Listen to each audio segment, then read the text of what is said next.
Hello and welcome to IBM TV. Today I'm joined by Dave Frederick, Senior Director of Media and Entertainment at Quantum. Dave, welcome to IBM TV. Good morning, Ben. Thanks for having me. Dave, can you start by telling us a bit about Quantum? Sure. Quantum is a company that's been around for quite some time, about 30 years. We started in the disk drive manufacturing business and then transitioned to data protection products, including tape storage, deduplication systems, and we're also known for StoreNext, the file system and data management platform that, frankly, the majority of the entertainment industry uses as their backbone. Okay, you're presenting a range of storage and content management solutions here at the show. Can you tell us a bit more, please? Yeah, sure. One of the key attributes of StoreNext is its ability to manage multiple types of storage, all in a single environment or namespace. So that allows us to move content smoothly and automatically, either via our own tools or via MAMs and our partner applications. So that includes primary storage for the most demanding work in the workflow. We also offer object storage, which is our lattice product. And this allows for highly durable, highly scalable storage that is intended to grow and last for years, if not decades. And then we offer tape systems that provide high performance, accessible, and visible, data visible tape for use in workflows. And finally, cloud solutions that rely on industry standard clouds, and we manage data in and out of those clouds. Okay, with the increase in the amount of content and the quality of the content, what are some of the challenges that you see, and what are Quantum doing to get over those challenges? Yeah, it's interesting. That's really the kind of the theme of our booth. Is we call the booth Power What's Next, and it's really about customers being able to power what's next in their environment and in their business. With the pace of change in our industry, it's not just constantly changing, it's constantly accelerating change. Mm-hmm. And it's starting to get to the point where our customers told us they're starting to feel a little overwhelmed. What we found is that with a platform like StoreNext that allows you to adapt to new applications, new storage technologies, new workflows, that as technologies like 4K and HDR and high frame rate content, all that starts to put pressure on existing infrastructure.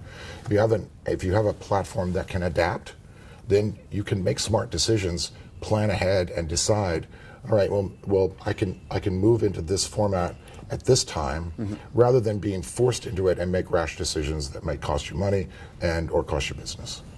Okay, you're showcasing your Xcellis-based solution for animation and VFX workflows. Mm-hmm. Can you tell us a bit about this, please? Yeah, sure. This is it's an interesting story.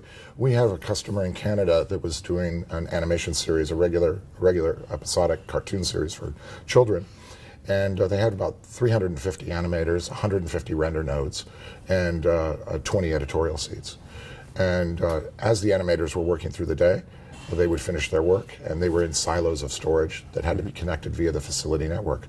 When they wanted to copy their content over to the editorial side for the editors to get to work on, the entire facility stopped because the network was saturated and both of the storage systems were busy moving content around. So what we did is we architected a StoreNext system and an Excelis system that splits a single storage environment into two very different performing systems.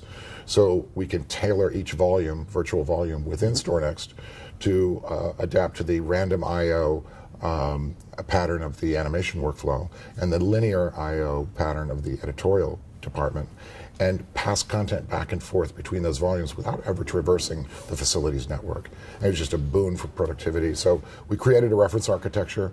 We're showing that reference architecture in the booth. Mm-hmm. We took it one step further for the show because we can, and so we're doing 4 streams of 4K uncompressed 16-bit with DaVinci Resolve color grading. Okay. And we're also showing that's on that same system a Flame 2017 Flame that's doing 5 or 6 layers of 4K uncompressed, and that's all coming from one system.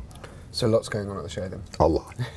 So can you tell us what's on the horizon for Quantum? What's next? Well, we'll continue to look at new markets and new applications. We're starting to drill down into what I kind of call micro segments within post-production.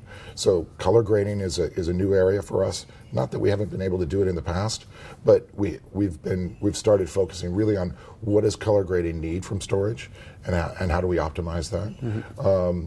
the animation workflow is new this last year, we also see a lot of need for high performance storage in VR.